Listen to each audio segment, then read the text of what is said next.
Hi friends, இன்றைக்கி நம்ம ரொம்ப டேஸ்டான தேங்காய் பால் கொழுக்கட்டை ரொம்ப ஈஸியாக எப்படி செய்யலாம் அப்படிங்கிறத பார்க்கலாம். நான் சொல்கிற அளவுகளில் செஞ்சு பாருங்கள். பிகினர்ஸ் கூட ரொம்ப ஈஸியாக செஞ்சிடலாம். இந்த உலக்கில் 2 உலக்களவு பச்சரிசி மாவு எடுத்திருக்கேன். வறுத்த பச்சரிசி மாவாக பார்த்து எடுத்துக்கோங்க. இது கூட கொஞ்சமாக தூள் உப்பு சேர்த்துக்கலாம். இப்போ மாவு பிணைய நம்ம தண்ணியை கொதிக்க வச்சுக்கலாம். ஒரு செம்பளவு தண்ணி சேர்த்து ரொம்ப கொதிச்சிடாமல் இது மாதிரி லைட்டாக முட்டையாக வர்ற மாதிரி தண்ணியை கொதிக்க வச்சுக்கலாம்.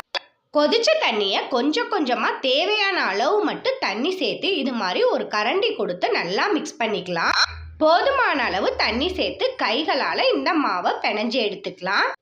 ரொம்ப தண்ணியாக இல்லாமல் நம்ம கைகளில் கொழுக்கட்டை பிடிச்சோன்னா நம்ம கையில் ஒட்டாமல் சாஃப்டாக இருக்கணும். இந்த அளவுக்கு பிணைஞ்சு எடுத்துக்கலாம். பிணைஞ்சு எடுத்த மாவை நமக்கு எந்த ஷேப்பில் தேவையோ அந்த ஷேப்பில் இது மாதிரி நம்ம கொழுக்கட்டைகள் முக்கால்வாசி மாவில் உருட்டி எடுத்துக்கலாம். இப்போ ஒரு செம்பளவு தண்ணி சேர்த்து இது கூட 5 வெல்லம் சேர்த்துக்கலாம். 5 வெல்லம் சேர்த்து இந்த வெள்ளை தண்ணியை கரைச்சி எடுத்துக்கலாம். பாகுபதத்துக்கெலாம் வரணும்னு தேவையில்லை. இந்த வெல்லம் தண்ணியில் நல்லா கரைஞ்சி கொதிச்சு வந்தாவே போதும். இந்த ஸ்டேஜில் அடுப்பை ஆஃப் பண்ணி ஒரு தேங்காய் உடைச்சி திக்கான தேங்காய் பாலாக நம்ம பிழிஞ்சு எடுத்துக்கலாம்.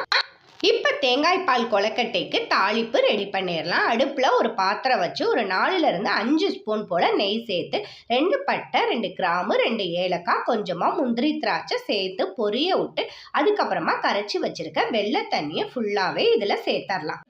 வெள்ளம் தண்ணி சேர்த்ததுக்கப்புறமா இது கூட 1.5 செம்பளவு தண்ணி சேர்த்து நல்லா கொதிக்க விட்டுறலாம்.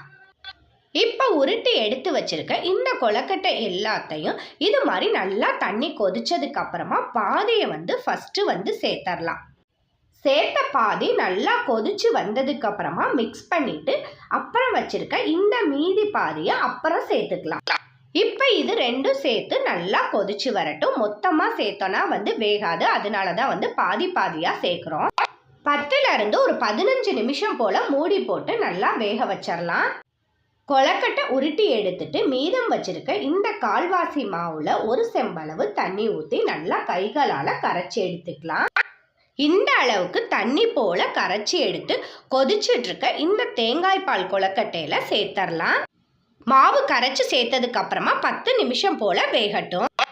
இப்போ கடைசியாக அரைச்சி வச்சிருக்க தேங்காய் பாலை வடிகட்டி சேர்த்துக்கலாம். தேங்காய் பால் சேர்த்ததுக்கு அப்புறமா ஒரு 10 நிமிஷம் போல் நல்லா கொதிக்க விட்டுட்டு நம்ம அடுப்பை ஆஃப் பண்ணிடலாம். பாருங்கள், ரொம்ப டேஸ்டான தேங்காய் பால் கொழுக்கட்டை ரெடி. இது மாதிரி நீங்களும் ட்ரை பண்ணி பாருங்கள். இந்த வீடியோ பிடிச்சிருந்தா லைக் பண்ணுங்கள், ஷேர் பண்ணுங்கள். மறந்துடாமல் நம்ம சேனலை சப்ஸ்கிரைப் பண்ணுங்கள். இது போல் இன்னும் நிறைய வீடியோஸ்